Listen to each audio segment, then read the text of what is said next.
ភាពច្នៃប្រឌិតពិតប្រាកដមិនត្រឹមតែក្នុងបច្ចេកវិទ្យានោះទេការរស់នៅការប្រើប្រាស់យើងជាដើមសិតតែ innovation ភ្ជាប់ជាមួយនឹងភាពច្នៃប្រឌិតហើយនឹងនវានុវត្តន៍ហ្នឹង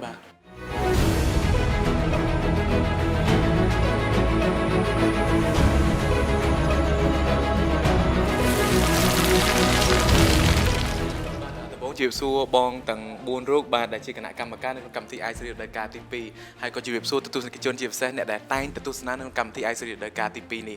រដូវកាលទី2បានបញ្ចប់ទៅជោគជ័យយើងក៏រកឃើញអ្នកទទួលបានជ័យលេខ2លេខ3លេខ2លេខ1ដែរក៏ប៉ុន្តែនៅពីក្រោយ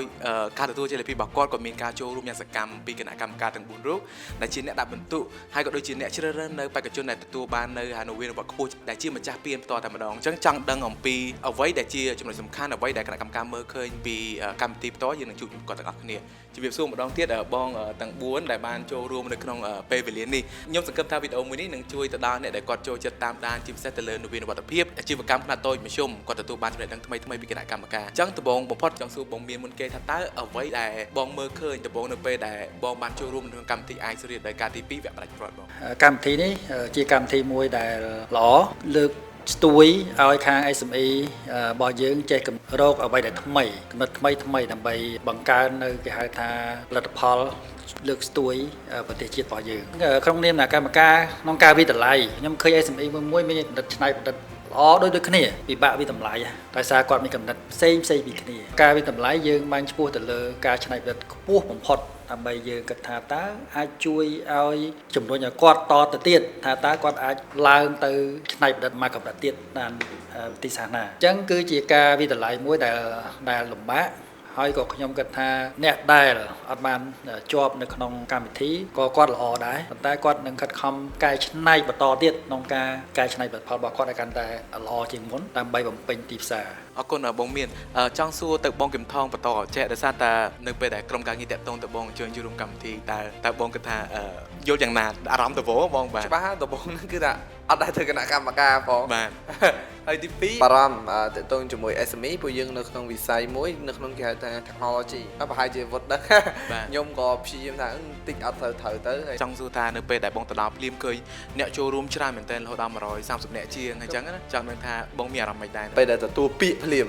ទទួលពាក្យភ្លាមគឺ question របស់ខ្ញុំគឺខ្ញុំត្រូវតែមើល profile ពី business របស់គាត់ឲ្យច្បាស់សិនពួកខ្ញុំខ្លាចខ្លួនឯងអាច handle បាននៅក្នុងការដាក់បន្ទុកភ្លាមហ្នឹង5នាទីទៅអញ្ចឹងអ្វីដែលព្យាយាមហ្នឹងគឺសុំឯកសារពីវត្តដល់ពេលដល់ថ្ងៃជាស្ដែងខ្ញុំទៅប្រែច្រើនដោយសារតែភាពច្នៃប្រឌិតរបស់គាត់មួយចំនួនវាអត់ទាន់ commercialize បានទេមានអត់ទាន់អាចធ្វើពាណិជ្ជកម្មបានទេមានមួយចំនួនมันមានភាពច្នៃប្រឌិតខ្លាំងទេប៉ុន្តែអាចចូលពាណិជ្ជកម្មបានមានការអាចលក់បានពីខ្ញុំទៅក៏ខ្ញុំកោតសរសើរដែរសម្រាប់អ្នកដែលគាត់មានគំនិតច្នៃប្រឌិតដូចសក់ធ្វើពីសក់ចេកអ្នកទាំងអស់គ្នាប្រហែលជាមិនដែលលឺឯដូចខ្ញុំដែរខ្ញុំមើលអានហ្នឹងក៏វាមិនទាន់យល់ច្បាស់តែនៅពេលមើលឃើញគាត់អាចចម្រាញ់ដើមចេកទៅខ្លាយជាសក់សម្រាប់ពាក់ឬក៏សក់សប្បនិមិត្តសម្រាប់ធ្វើម៉ាឡាកាំងកន្លែងអត់សក់អីជាដើមអញ្ចឹងអាហ្នឹងគឺជាចំណុចពិសេសហើយមានតាក់ទងជាមួយ machine ដែលគាត់អាចធ្វើម៉ាស៊ីនសម្ងួតឧទាហរណ៍សិផលស្រុកខ្មែរយើងគឺភាគច្រើនប្រមូលផលជន់គេហៅជន់ទៅវាអាចដិតចេញអស់អញ្ចឹងអ្វីដែលពិសេសហ្នឹងគឺយើងអាចកែច្នៃទៅជាសម្ងួតលើផ្លែឈើហ្នឹងក៏គាត់អាចផលិតជាម៉ាស៊ីនបានហើយមានតម្លៃល្អអញ្ចឹងវាមាន product ជាច្រើនទៀតដែលមើលទៅសិតសឹងតែខ្ញុំអាចនិយាយថាខ្ញុំធ្លាប់តែលើបច្ចេកវិទ្យាទៅលើ technology software mobile app អីចឹងតែភាពច្នៃប្រឌិតពិតប្រាកដមិនត្រឹមតែក្នុងបច្ចេកវិទ្យានោះទេការរស់នៅការប្រើប្រាស់យើងជាដើមសិតតែ innovation ភ្ជាប់ជាមួយនឹងភាពច្នៃប្រឌិតហើយនឹងនវានុវត្តន៍ហ្នឹងអារម្មណ៍ក្នុងនាមខ្ញុំជាពេលនេះខ្ញុំជា MC ខ្ញុំឃើញបងសុគន្ធគឺចាប់អារម្មណ៍មែនតើខ្ញុំចង់នឹងថាអ្វីដែលជាការដែលបងមានការភ្ញាក់ផ្អើលបំផុតហើយអ្វីដែលបងគិតថាជាការចងចាំមួយល្អមែនតើនៅក្នុងការដែលឃើញពួកគាត់ទាំង15នាក់ធ្វើបាត់បង្ហាញមួយហ្នឹងខ្ញុំមិនទាន់ចូលដល់ក្នុងឯងគឺខ្ញុំដើរមើលសិនចាដើរមើលសិនហ្នឹងមានន័យថាយើងបានឮពី i story ក៏យើងទៅដល់យើងឃើញផលិតផលរបស់គាត់ផ្ទាល់ដែរតែទៅដល់ឃើញផលិតផលហ្នឹងណានៅ live ជួបម្ចាស់ពួកគាត់បានធ្វើបទបង្ហាញអ្វីដែលខ្ញុំកោតសរសើរជាងគេនោះគឺថាពួកគាត់គឺជាសហគ្រិនបើយើងនិយាយទៅថាគាត់សហគ្រិននៅតាមខេត្តតែចំណុចល្អនោះគឺគាត់បានមានផលិតផលមួយហើយគាត់បានរៀបចំនៅការធ្វើបទបង្ហាញមួយ ខ្លីសំលមមហើយគាត់អាចចាប់យកចំណុចសំខាន់ដែលអាចធ្វើឲ្យគណៈកម្មការរួមទាំងទស្សនិកជនដែលគាត់ទៅចូលរួមប្រមាណ100នាក់ជាងគឺគាត់អាចចាប់យកចំណុចសំខាន់បានខ្ញុំសរសើរនៅភាពក្លាហានគំនិតច្នៃប្រឌិតរបស់គាត់ឡើងធ្វើបទបង្ហាញពីខ្ញុំទៅខ្ញុំថាបានល្អទាំងអស់អញ្ចឹងណាគ្រាន់តែថាជាប់តែ3ព្រោះយើងមានចំណាត់ថ្នាក់តែ3ធៀបថាបើសិនជាឲ្យទាំងអស់ហ្នឹងជាប់ទៅទាំងអស់ហ្នឹងចា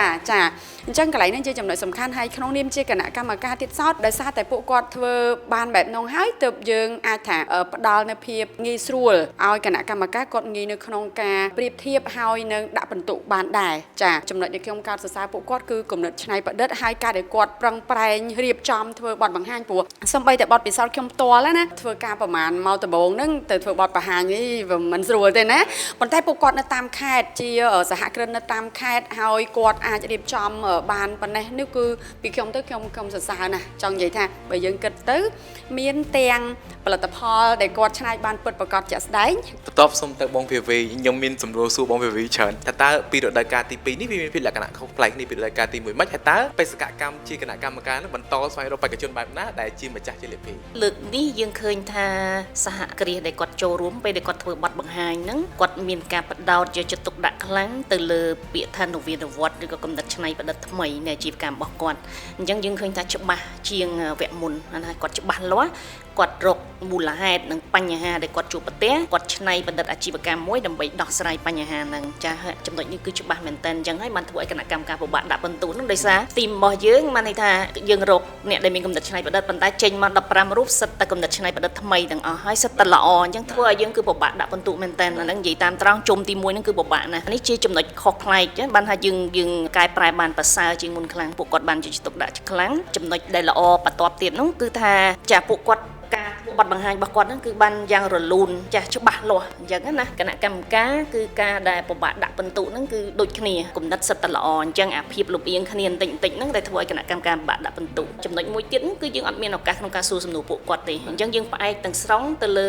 អ្វីដែលគាត់ធ្វើបទបង្ហាញដល់ចូលទៅវគ្គទី2ធ្វើឲ្យវាងាយស្រួលជាងជុំទី1ជុំទី2ហ្នឹងដោយសារបេក្ខជននៅសល់តែ6នាក់ហើយយើងរកអ្នកដែលជ័យលាភីចុងក្រោយ3នាក់ហ្នឹងវាសើជាងមុនដោយសារយើងមានឱកាសសួរសំណួរទៅពួកគាត់អញ្ចឹងយើងអាចដេញដោលជាមួយគាត់បានមើលទៅលើគំនិតអាជីវកម្មរបស់គាត់យើងបានព័ត៌មានកាន់តែច្រើនដើម្បីក្នុងការដាក់ពិន្ទុខ្ញុំចង់បងសុគន្ធអាចលើកឡើងបានទេនៅពេលដែល break out room តែគណៈកម្មការទាំង4ជាមួយក្រុមការងារបានធ្វើអីខ្លះដើម្បីជ្រើសរើសបេក្ខជន top 6 top 3ហ្នឹងហើយពេលដែលបាត់មកគណៈកម្មការមកកំឡុងរយៈពេលនៅក្នុងកម្មវិធីហ្នឹងឃើញថាគណៈកម្មការហ្នឹងដក clear ទៅចែកវែកញែកវិភាសាដេញដោលណាលើកឡើងថាអូខេតើសហគ្រិនមួយហ្នឹងគំនិតនវានុវត្តន៍របស់គាត់យ៉ាងម៉េចអ្វីដែលគាត់បានរៀបចំឡើងយ៉ាងម៉េចអញ្ចឹងពួកគាត់ម្នាក់មានរួមទាំងខ្ញុំផងដែរគឺយើងត្រូវលើកឡើងអ្វីដែលយើងបានដាក់ពិន្ទុហើយមានជាការ note ទុកថាអូគាត់យ៉ាងម៉េចអញ្ចឹងមកអញ្ចឹងហើយជជែកពិភាក្សាគ្នាហើយមិនត្រឹមតែគណៈកម្មការទេរួមទាំងខាង iStory member team ដែលគាត់រៀបចំផងដែរអញ្ចឹងយើងមើលលម្អិតទៅលើអ្វីដែលបានដាក់ពិន្ទុហើយបានពិភាក្សាដេញដោលគ្នាហើយមិនត្រឹមតែគណៈកម្មការជាមួយនឹង team អញ្ចឹងពិភាក្សាដេញដោលលើកហេតុផលអើយចុះឡើងច្រើនណាស់ចាលក្ខណៈថារៀងក្តៅកកុកដែរណាចាអញ្ចឹងទ្រាំតែយើងអាចបានជាលទ្ធផលថា top 6ខាងសហគ្រិនណាខ្លះអញ្ចឹងណារួចបានមក top 3បើដល់ top 3ទៀតសោតនោះយើងលើកចុះលើកឡើងដេញដោល pro and con ខាងនេះគាត់ចំណុចចេះខាងនេះគាត់ចំណុចចេះចំណុចទៅចំណុចមកទ្រាំតែសម្រាប់បាន3ហ្នឹងឃើញតែរៀងកាន់តែក្តៅមែនតើណាសូមទៅបងកំថងបន្តពេលដែលបងលើកសំណួរទាំងអស់ហ្នឹងហើយតើបងគិតថាអ្វីដែលគាត់ផ្ដល់ឲ្យបងក្នុងនាមជាគណៈកម្មការវិញពេញចិត្តហើយក៏ដូចជាបងយល់យ៉ាងណាថាអ្នកដែលគាត់ទទួលបានជ័យលាភីលេខ3លេខ2លេខ1ហ្នឹងគឺបានផ្ដល់នៅភាពទុកចិត្តមួយសម្រាប់បងនៅក្នុងការជ្រើសរើសពួកគាត់ហើយហេតុអីបានខ្ញុំសួរសំណួរទាំងអស់ហ្នឹងដោយសារតែខ្ញុំមាននៅក្នុង startup ខ្ញុំជាអ្នកបង្កើត innovation ដែរ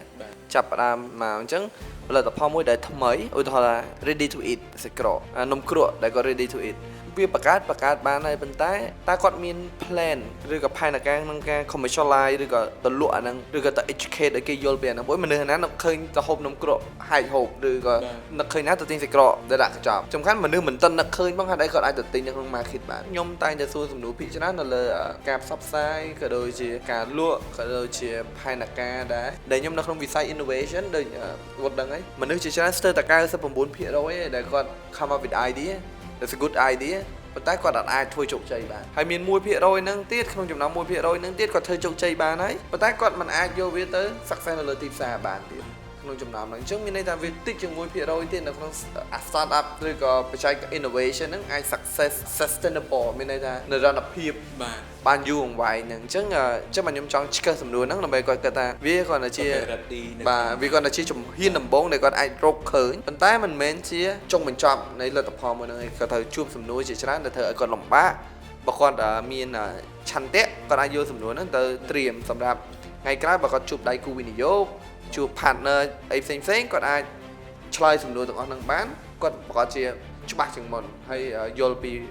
innovation ឬក៏ផលិតផលថ្មីរបស់គាត់កាន់តែច្បាស់បាទសូមទៅបងមានខ្ញុំដោយសារបងមានបទពិសោធន៍ច្រើននៅក្នុងទីផ្សារហើយខ្ញុំជឿជាក់ថាបងមើលឃើញបងយល់យ៉ាងណាពីសក្តានុពលរបស់ SME ទាំង15រូបនៅថ្ងៃអនាគតការច្នៃប្រឌិតរបស់គាត់គឺសុទ្ធតែជាការច្នៃប្រឌិតល្អទាំងអស់ចំណុចដែលគាត់ត្រូវធ្វើយ៉ាងម៉េចដើម្បីឲ្យខ្លួនគាត់លើកទៅមកកម្រិតទៀតយើងគិតឃើញថាហ្នឹងវាឃើញអញ្ចឹងហើយក៏យើងផលិតវាចេញមកដែរប៉ុន្តែបើសិនជាយើងខ្វះខាតនៃផែនការអញ្ចឹងយើងត្រូវធ្វើផែនការនៃ business មួយដើម្បីធ្វើម៉េចដើម្បីឲ្យដាក់ផលិតផលរបស់យើងលើទីផ្សារដើម្បីអតិថិជនហ្នឹងគេមើលទៅគេថាគេពេញចិត្តផលិតផលរបស់យើងហើយផ្សព្វផ្សាយបែបម៉េចដើម្បីគេស្គាល់អញ្ចឹងបើសិនជាគាត់ខ្វះផែនការហ្នឹងណាអញ្ចឹងបែរថា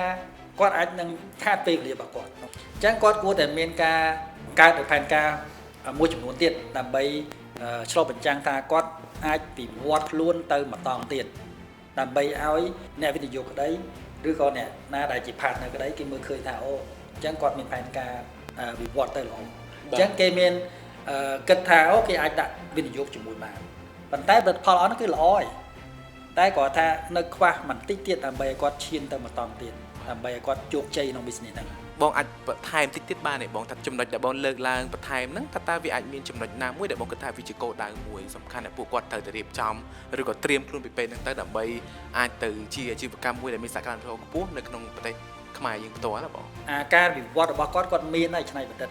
ប៉ុន្តែគាត់ច្នៃហើយគាត់ថាគាត់ដើម្បីរុញផលិតផលទៅលើទីផ្សារហ្នឹងគាត់ប្រឈមមួយខ្លះទៀតតែគាត់លើកទៀតអញ្ចឹងហើយទី1ផែនការប្រឈមមួយ financial បែបម៉េចដោយសារ financial គឺជាអ្នក support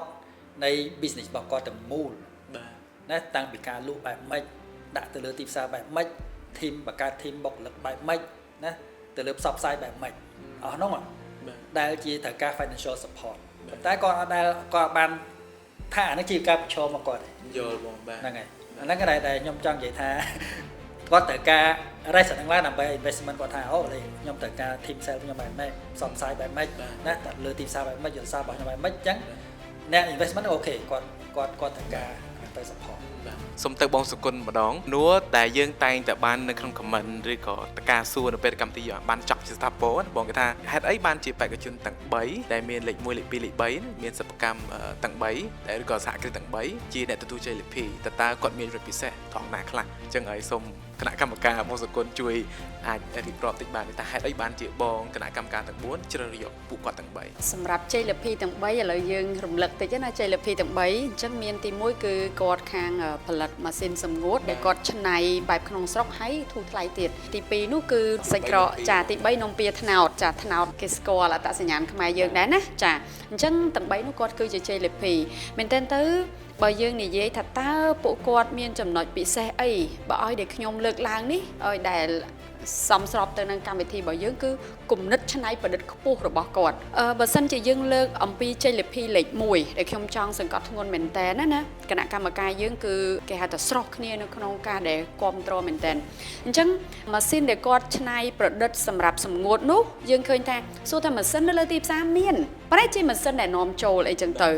តែឲ្យតម្លៃមួយទៀតក៏ថ្លៃចាប៉ុន្តែអ្វីដែលគាត់បានបង្កើតឡើងគឺគាត់បើយើងនិយាយទៅថាបង្កើតជាគំនិតច្នៃប្រឌិតជារបស់ខ្មែរគាត់ច្នៃបាននោះមិនត្រឹមតែគ្រាន់តែជាម៉ាស៊ីនមួយប៉ុន្តែម៉ាស៊ីននោះគឺបានទៅដោះស្រាយបញ្ហាផ្ទាល់ដែលត្រង់តែថាម៉េច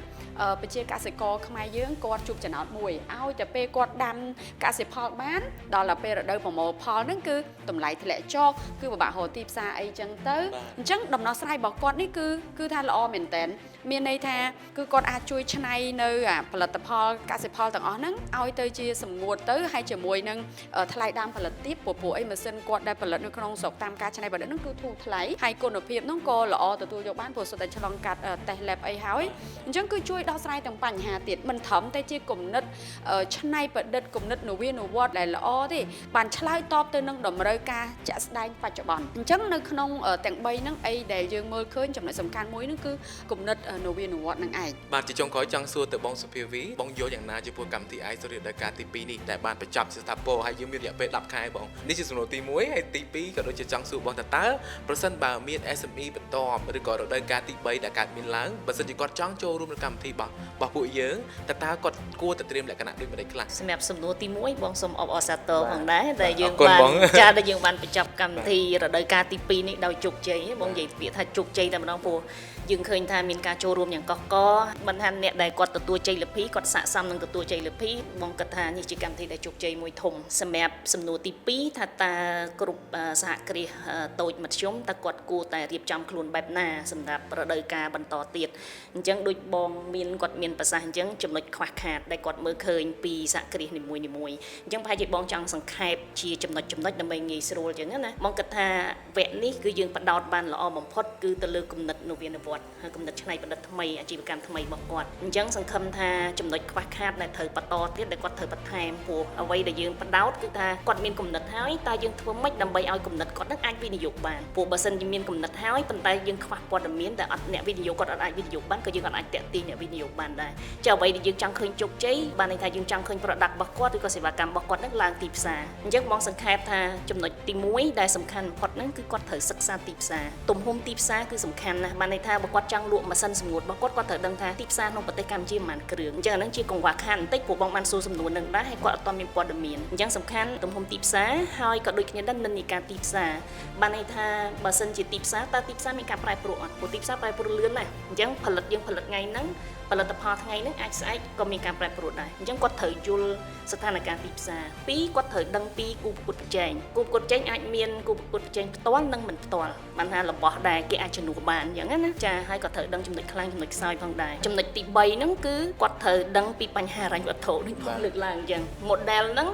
យើងធ្វើមកមួយទំហំទីផ្សារយើងធ្វើមកយើងរកចំណូលបានប៉ុន្មានតម្លៃដើមយើងប្រមាណតើយើងអាចចំណេញឬក៏អត់មិនថាតើវាអាចធ្វើទៅរួចឬក៏អត់អាហ្នឹងបញ្ហាហិរញ្ញវត្ថុអញ្ចឹងពេលដែលយើងមានព័ត៌មានអស់ហ្នឹងអ្នកវិនិយោគគាត់ងាយស្រួលក្នុងការថ្លឹងថ្លែងវិភាគថ្លឹងថ្លែងចំណុចទី4ដែលបងគិតថាសំខាន់ផងដែរគឺតាក់ទងជាមួយក្រុមការងារត្រូវបែងចែកមួយគឺក្រុមការងារដែលមានជំនាញបានថាជំនាញក្នុងការផលិតរបស់ហ្នឹងចេញមកគឺភាពអ្នកដឹកនាំអញ្ចឹងគាត់ត្រូវដឹងអ្នកដឹកនាំមិនចាំបាច់តាប្រធានសហគ្រាសហ្នឹងឯងគាត់អាចមានអ្នកណាគេម្នាក់ដែលគាត់អាចដឹកនាំដើម្បីគំនិតហ្នឹងអាចធ្វើទៅបានជោគជ័យចាចំណុចចុងក្រោយដែលបងគិតថាសំខាន់ហ្នឹងគឺយើងការពង្រីកទីផ្សារធ្វើឲ្យតែបើឥឡូវយើងស្មានទីផ្សារប៉ុណ្ណឹងប៉ុន្តែបើសិនជាផលិតផលហ្នឹងគាត់អាចពង្រីកទីផ្សារឧទាហរណ៍ថាទីផ្សារនាំចេញ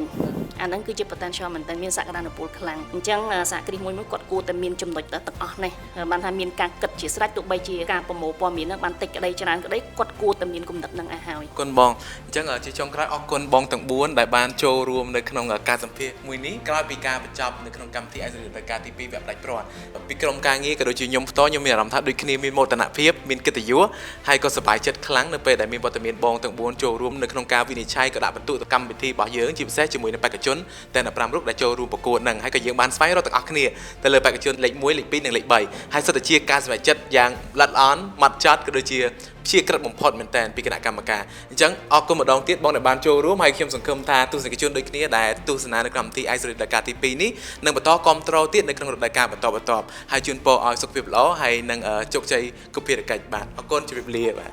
អរគុណ